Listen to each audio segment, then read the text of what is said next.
So if you've been on my website and seen any of the recipes for raw vegan cheese, you may have noticed that sometimes rather than use a probiotic powder, I use a probiotic liquid called Rejuvelac, and that's what I'd like to show you this evening.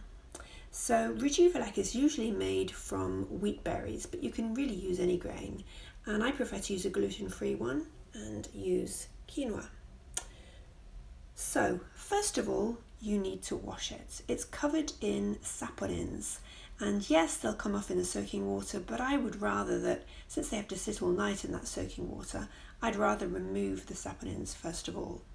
So I have washed half a cup of quinoa grains, and now I'm going to put them in a bowl of water and let them soak overnight.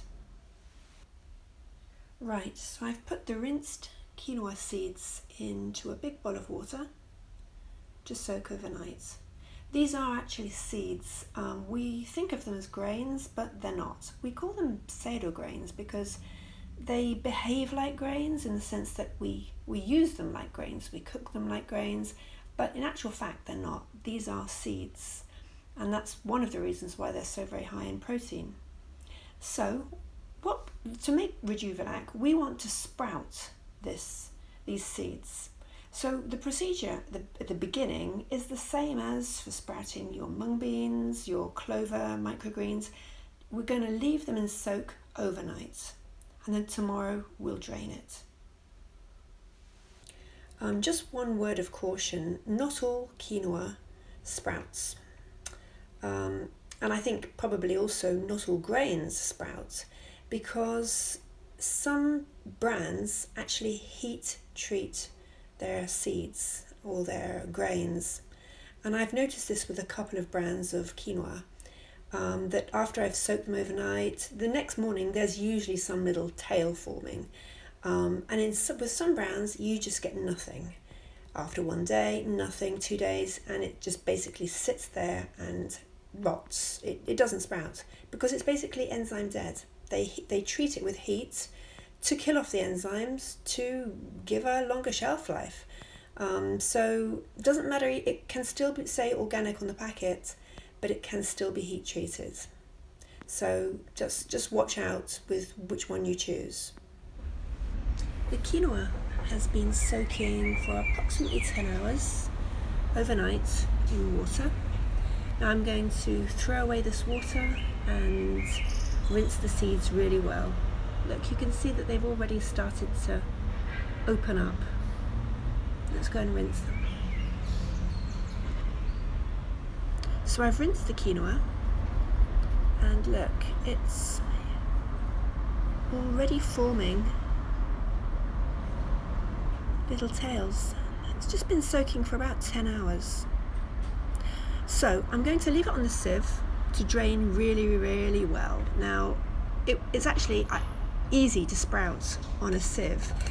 It's easy, you just keep rinsing it and let it drain, but the problem is that the little tails go through these holes and then it's hard to remove. So yeah, I probably just keep draining it well and then putting it back into the bowl, because I don't want to rip their little tails off.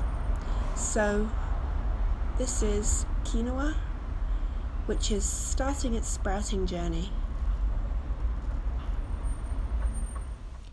This is the quinoa that has been sprouting all day.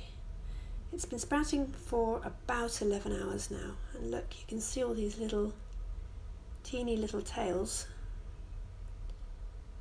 That's just after 11 hours. So it was in soak all night, and soaked for 10 hours, and has been sprouting for 11. And if I were in a hurry, I would actually probably start making the Rejuvelac now, but I'm not. So I'm going to leave these seeds to sprout for a further 12 hours or so, and then start making Rejuvelac. Look at them. It's amazing.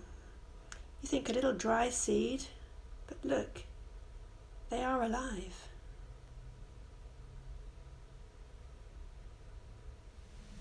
As I said earlier, if after 12 hours, or even after leaving them overnight actually, if you see no sign of these little tails, then it's very likely that the quinoa has been heat treated. And it's perfectly okay for eating if you cook it, but it just won't sprout.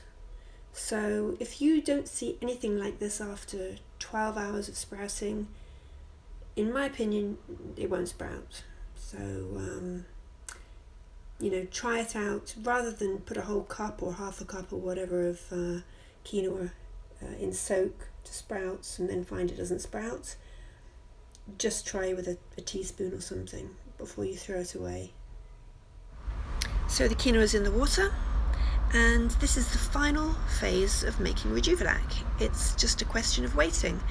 Waiting about 2 to 3 days. The seeds, they may stay on the bottom, they may float to the top. You may have a mix, you may have some on the bottom, some on the top, doesn't make any difference. I'm just going to put a couple of pieces of cheesecloth over the top and keep it in place with an elastic band. And now I'm just going to put the jar in the kitchen and leave it. So I will probably taste it after 1 day because I'm impatient, but it'll probably take 2 to 3 days. When it's ready, it'll have a fresh lemony taste to it. So this is Rejuvelac, the beginning of day 2. And I just popped it on a shelf where it's not going to be disturbed. And I'll probably have a little taste this evening because I am impatient. So you can see it's just sitting there. There are a few little bits sort of floating just above the surface of the quinoa.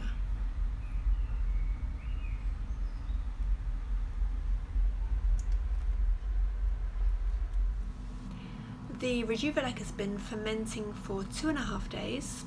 I've just had a little taste and it's nice. It's lemony. It's got that typical funky Rejuvelac taste to it, which is definitely an acquired taste, but it's a probiotic drink. It's not something you're going to guzzle down. You can have a very small amount every now and then, but I'm going to be using it mostly for cheeses. So it's ready. In theory I could put it into the fridge now, strain it and put it into the fridge, but I'm going to let it go overnight and give it a total of 3 days fermentation. And then tomorrow morning I will strain off the quinoa and put the Rejuvelac in a sealed bottle in the fridge. The Rejuvelac has been fermenting for exactly 3 days. I've just had a little taste and it has just the right amount of lemoniness to it. It's not too funky. It's, I would say, the perfect strength, both for drinking and for cheese. But it's a question of taste. For some people they like it stronger, some people not so strong. For me, 3 days is perfect. So now I'm just going to filter it and put it into this clip-top bottle, and then I will put it in the fridge.